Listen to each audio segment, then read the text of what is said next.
Good evening, friends. Today I'm going to start with the tenses. Today I'll discuss present indefinite tense, and specifically I would like to mention here and that from today onwards I'll start covering the syllabus of JKSSP pertaining to English language or English grammar, and here I'll discuss each and every topic of your syllabus. So you people are requested to subscribe my channel and press the bell icon so that you may be able to get the notification of every upcoming video, and without any hesitation you can ask me the question in the comment section wherever there is any doubt. So without wasting our time, and let's get straight to the topic. Today I'm going to discuss present indefinite tense. In the previous video, I discussed what are tenses, what are their significance and importance, and how they enable us to communicate or to write and read a language in a meaningful way. Present indefinite tense basically is the subcategory of the present tense. The tense in Urdu we translated, हम जब उर्दू में present indefinite tense को translate करते हैं तो हमारे पास जो तीन इसकी अलामत या निशानी आती है वो होती है ता है, ती है और ते हैं. फॉर एग्ज़ाम्पल मैं कहता हूँ हम खेलते हैं, वो आते हैं, तुम खेलते हो, वो जाते हैं.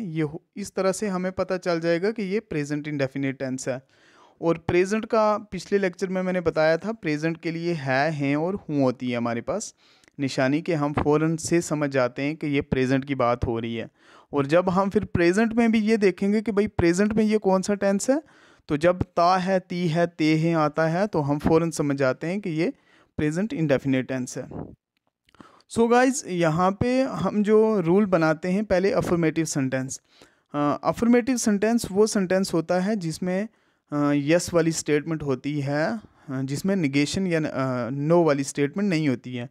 फॉर एग्ज़ाम्पल अफर्मेटिव सेंटेंस के लिए हम फॉर्मूला जो बनाते हैं वो ये होता है कि जब हमारे पास सब्जेक्ट हो गया काम करने वाला, सब्जेक्ट हमारे पास जब होगा आई, वी, यू एंड दे, जब ये तीन में से हमारे पास कोई सब्जेक्ट होगा, यानी काम करने वाला या मैं होऊंगा या हम होंगे या आप होंगे या वो होंगे, तो उस सूरत में हमारे पास जो फार्मूला बन के आएगा वो होगा सब्जेक्ट हो गया आई, यू, वी एंड दे. और फिर उसके बाद फर्स्ट फॉर्म ऑफ वर्ब. मैंने पिछले लेक्चर में बताया था कि वर्ब की फॉर्म्स वो आप गूगल पे भी सर्च कर सकते हो, फॉर्म्स ऑफ वर्ब, जैसे do, did, done, come, came, come, give, gave, given, read, red. इस तरह से आप मतलब ये होती हैं. पहली हो गई जैसे डू हो गया first form of verb, did हो गया सेकंड फॉर्म ऑफ वर्ब और डन हो गया थर्ड फॉर्म ऑफ वर्ब. तो यहाँ पे ये है कि हमें सब्जेक्ट अब यहाँ पे हमारे पास है, अगर होंगे आई, यू, वी एंड दे, अगर इनमें से कोई सब्जेक्ट होगा तो फर्स्ट फॉर्म ऑफ वर्ब हम यूज़ करेंगे प्रेजेंट इंडेफिनिट टेंस में सब्जेक्ट के बाद, और फिर उसके बाद हम ऑब्जेक्ट यूज़ करेंगे. ऑब्जेक्ट हो गया यानी जो काम हम कर रहे हैं या जिस पे काम का हमारे इम्पैक्ट पड़ रहा है. जैसे वी हो गया सब्जेक्ट, रीड हो गया फर्स्ट फॉर्म ऑफ वर्ब, ए हो गया हमारे पास आर्टिकल, और बुक हो गया किताब. यानी हम पढ़ रहे हैं, लेकिन क्या पढ़ रहे हैं, किताब पढ़ रहे हैं, तो इसलिए किताब जो है वो हमारे पास ऑब्जेक्ट हो गया. इसी तरह हम दूसरी एग्जांपल लेंगे, आई प्ले हॉकी, आई हो गया सब्जेक्ट, प्ले हो गया फर्स्ट फॉर्म ऑफ वर्ब और हॉकी हो गया हमारे पास एक खेल का नाम है, तो ये ऑब्जेक्ट है. आई प्ले हॉकी, मैं हॉकी खेलता हूँ. They run A small business, वो एक छोटा सा कारोबार चलाते हैं, ये छोटा सा उनका काम धंधा है. अब गाइज यहाँ पे नेगेटिव सेंटेंसेस आते हैं. नेगेटिव सेंटेंसेस वो सेंटेंसेस होते हैं जिनमें नेगेशन या इनकार होता है, जिसमें मतलब नो कहा जाता है. अब जैसे ये ऊपर वाला ही हम लेंगे, लेकिन पहले मैं आपको रूल बता दूं कि आपको फॉलो कैसे करना है, इसको सेंटेंस को बनाना कैसे है. सब्जेक्ट वही जैसे मैंने बता दिया आई, वी, यू, दे, ये हमारे पास जब सब्जेक्ट होंगे, उसके बाद आपको क्या डू नॉट का इस्तेमाल करना है प्रेजेंट इंडेफिनिट टेंस में. यानी आप ये नहीं कह सकते आई प्ले क्रिकेट तो आई नॉट प्ले क्रिकेट, ये सेंटेंस गलत हो जाएगा. जब आपको नेगेटिव सेंटेंस बनाना है प्रेजेंट इंडेफिनिट में, आपको डू नॉट का यूज़ करना है. और फिर सब्जेक्ट का यूज़ करना है, फिर उसके बाद डू नॉट का यूज़ किया जैसे कि स्क्रीन पे आपको दिखाई दे रहा है, और उसके बाद V1 का यूज़ किया और प्लस ऑब्जेक्ट का यूज़ किया अगर है ऑब्जेक्ट, यानी जो काम आप कर रहे हो। For example we do not read a book, जैसे ऊपर था वी रीड ए बुक, हम ये नहीं कहेंगे कि we not read a book. अगर हम ऐसा कहेंगे तो सेंटेंस हमारा गलत हो जाएगा, इसलिए हम बोलेंगे we do not read a book, हम एक किताब नहीं पढ़ रहे हैं। इसी तरह से I play hockey, I do not play hockey हम यहाँ पर कहेंगे। अब गाइज पहले हो गया एक, हम कोई काम करते हैं, फिर दूसरा अगर हमें कोई पूछता है हम इनकार करते हैं, उसके लिए नेगेटिव सेंटेंस हो गया। अब जब कोई सवाल पूछना हो उसी के रिलेटेड तो उसके लिए इंटरोगेटिव सेंटेंस हो गया। तो गाइज यहाँ पे जो रूल हम फॉलो करते हैं, जब हमारे पास आई यू वी दे सब्जेक्ट हो, क्योंकि ही शी इट भी हमारे पास सब्जेक्ट्स हैं, लेकिन उनके लिए प्रेजेंट इंडेफिनिट में रूल अलग होता है, तो इसलिए मैंने सेपरेट करके यहाँ पे सब्जेक्ट के हिसाब से आपके लिए ये स्लाइड्स बनाई हैं। अब आगे जब इंटरोगेटिव सेंटेंस में हम बात करेंगे तो यहाँ पे हमें क्या देखना है कि यहाँ पे हमारा जो एच वी हेल्पिंग वर्ब हो गया। हेल्पिंग वर्ब हमारे पास प्रेजेंट इंडेफिनिट का क्या है, डू है।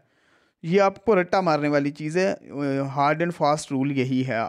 डू है हेल्पिंग वर्ब प्रेजेंट इंडेफिनिट का जब सब्जेक्ट आई यू वी और दे होगा, तो डू को हम उठा के बाहर ले जाएंगे, डू से हम सेंटेंस स्टार्ट करेंगे, फिर उसके बाद हम सब्जेक्ट का यूज़ करेंगे, फिर उसके बाद V1 का यानी वर्ब की फर्स्ट फॉर्म, और फिर उसके बाद ऑब्जेक्ट का। जैसे ऊपर था आई प्ले हॉकी, तो यहाँ पे चलो प्ले से लिखा है, डू आई प्ले यानी क्या मैं खेलता हूँ, डू दे रीड क्या वो पढ़ते हैं, डू दे सिंग क्या वो गाना गाते हैं, डू वी डांस क्या हम नाचते हैं, डू वी रन क्या हम दौड़ते हैं, एट्सट्रा। ये इस तरह से हम इसको बनाते हैं। अब गाइज नीचे मैंने यहाँ पे कंपाइल करके ये सेंटेंसेस लिखे हैं, तीनों की एक एक एग्जांपल्स। अब आपको यहाँ से देखनी है आई वी दे यू, यानी जब इनमें से कोई भी हमारे पास सब्जेक्ट होगा तो प्ले क्रिकेट, यानी I play cricket, we play cricket, they play cricket, ठीक है। अफर्मेटिव सेंटेंस में हम ये फार्मूला इस्तेमाल करेंगे। जब हम नेगेटिव सेंटेंस में आएंगे गाइज तो फिर हम आई यू वी दे जब हमारे पास सब्जेक्ट होगा तो हम डू नॉट इस्तेमाल करेंगे। जैसे आई डू नॉट, सॉरी यहाँ पे प्ले लिखना मैं स्किप हो गया हूँ, I do not play cricket हम यहाँ पे लिखेंगे गाइज। तो इसी तरह जब हम क्वेश्चन पूछेंगे तो डू को बाहर ले जाएंगे, फिर सब्जेक्ट जो भी होगा आई यू वी दे तो हम यहाँ पे लिख देंगे और हमारे पास क्वेश्चन सेंटेंस बन जाएगा। अब गाइज आपको जो एग्ज़ाम में क्वेश्चन पूछा जाएगा वो कैसे पूछा जाएगा, क्योंकि आपको रिटन एग्ज़ाम तो है नहीं, आपको ऑब्जेक्टिव टाइप एग्ज़ाम होगा, तो वहाँ पे वो आपको दे देंगे fill in the blanks with the appropriate tense. तो वहाँ पे आपको दे देंगे एक ब्लैंक दे देंगे जहाँ पे वो बोलेंगे यूज़ द एप्रोप्रिएट टेंस। वहाँ पे होगा जैसे I sings I dash a song, वहाँ पे सिंग्स होगा और सिंग होगा। तो आपको ऑप्ट करना है, क्योंकि हमें पता है जब हमारे पास सब्जेक्ट आई यू वी दे होगा तो हम वर्ब की फर्स्ट फॉर्म सिंपली यूज़ करेंगे और कुछ नहीं यूज़ करेंगे, और उसको फिल ब्लैंक्स उसी से फिल कर देंगे और हमारा एक मार्क जो है वो खड़ा हो जाएगा। अब हम गाइस जब हमारे पास सब्जेक्ट ही शी या इट होगा तो उसके लिए हमें जो फार्मूला अप्लाई करना है उसके ऊपर हमें अब फोकस करना है गाइस।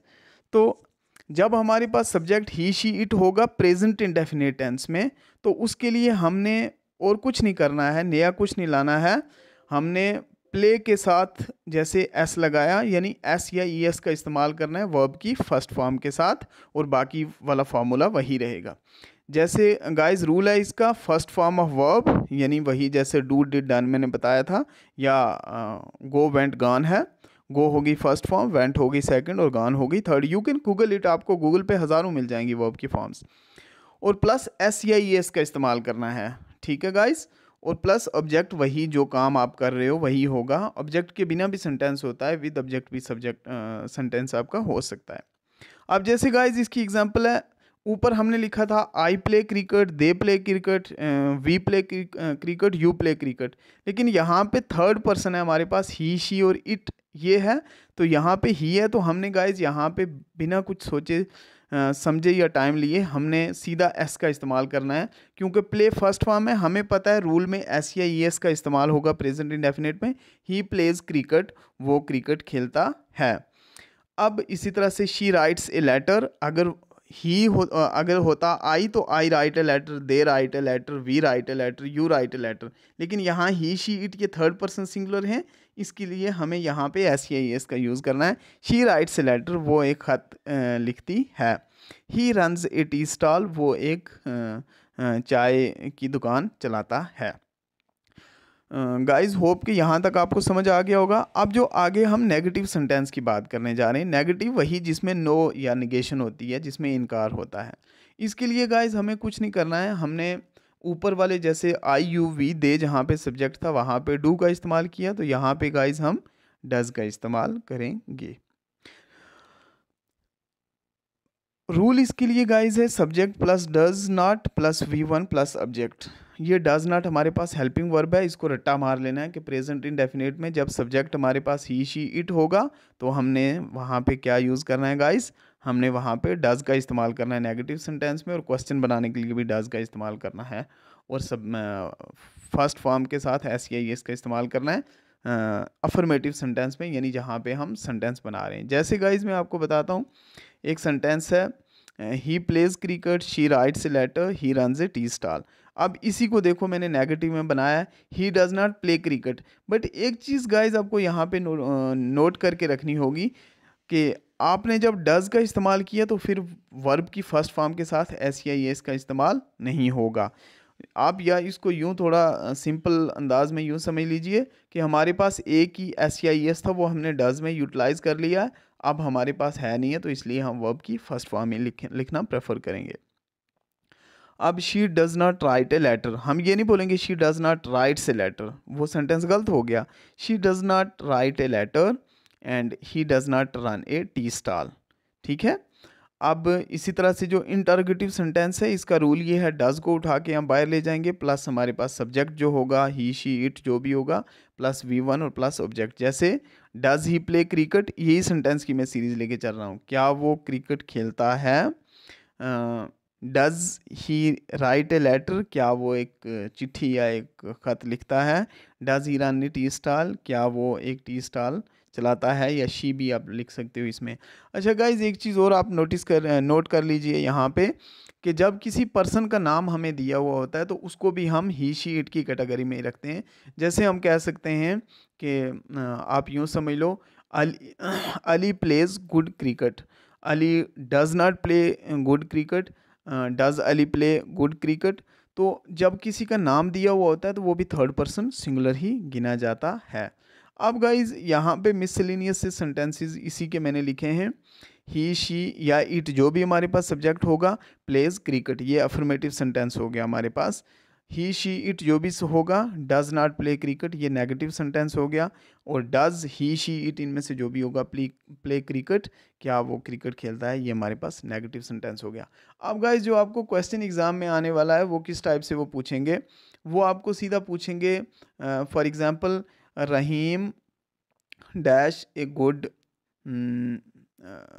रहीम डैश गुड वॉलीबॉल, तो वहाँ पे आगे इन ब्रैकेट आपको प्ले भी दिया हुआ होगा और प्लेस भी दिया हुआ होगा गाइस। तो आपको फ़ौरन समझ लेना है कि हमने पढ़ा था कि भाई जहाँ पे third person singular he she it होगा या किसी पर्सन का नाम होगा तो वहाँ पे प्लेज आएगा ना कि प्ले आएगा, ठीक है गाइस। तो आपको फ़ौरन से वहाँ पे प्लेज लिख देना है। अच्छा फिर कई मरतबा वो ऐसे पूछ लेते हैं आपको कि पीछे वो पूछ लेंगे रहीम डैश गुड क्रिकेट, तो अब वहाँ पे वो आपको पूछ लेगा कि भाई यहाँ पे एस या एस का इस्तेमाल करना है या नहीं करना है, या फिर ऐसे पूछ लेगा ही या they dash go to school, they does not go to school, they do not go to school. तो आपको पता होना चाहिए कि वहाँ पे दे डू नॉट आएगा, क्योंकि डज नॉट के लिए ही शी इट होता है। तो इसमें गाइज मोटी मोटी तीन चीज़ें आपको याद रखनी है कि इसके जो सब्जेक्ट्स मैंने बताए हैं, ही शी इट के साथ SEIS का यूज़ होता है और इसमें डज का यूज़ होता है नेगेटिव और इंटरोगेटिव सेंटेंसेस में। और आई यू वी दे जो हमारे सब्जेक्ट्स हैं उनके साथ डू का इस्तेमाल होता है नेगेटिव इंटरोगेटिव में, और V1 का इस्तेमाल होता है। और फिर थर्ड फॉर्म जब हम डज का इस्तेमाल कर देते हैं उसके बाद सिंपल वर्ब का फर्स्ट फॉर्म का यूज़ होता है, SEIS का यूज़ नहीं होता है। गाइज़ मुझे पूरी होप है कि आप लोगों को पसंद आया होगा ये लेक्चर। फिर भी अगर किसी को कोई डाउट है, कोई प्रॉब्लम कहीं पे रहती है, तो you can ask me in the comment section. Please subscribe our channel and press the bell icon so that you may be able to get the notification of the new videos, because I'm going to upload videos on daily basis, so that entire of your syllabus could be covered in a maximum period of time, and then we'll run a test series, and that test series will be purely based on the objective type pattern, so that you could prepare yourself for the upcoming exams, and you could brush up your knowledge of this subject, that is grammar. So guys, don't forget to subscribe our channel and leave your feedback in the comment section, so that because your comments always encourages us. Thank you so much for giving time. Have a nice time ahead, and stay tuned for the next video tomorrow inshallah. Thank you so much.